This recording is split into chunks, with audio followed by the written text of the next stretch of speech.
Hey peeps, what's up? Munchie here, back with another video, and in this video I'm going to show you how you can factory reset your Roborock Q Revo robot vacuum. So all you need is a pen which we are going to use to press the reset button. So first of all, go ahead and remove the vacuum from the dock and make sure that the Roborock Q Revo is turned on.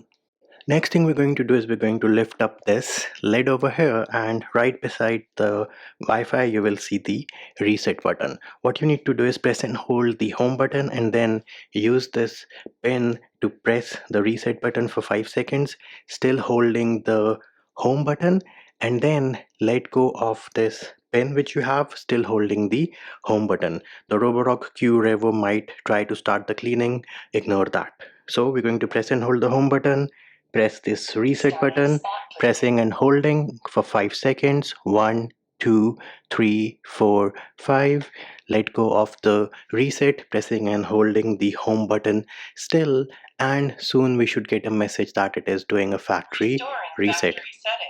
There it is. This will take about 5 minutes. At this point, you can let go of the home button and you have successfully factory reset the Roborock Q Revo vacuum.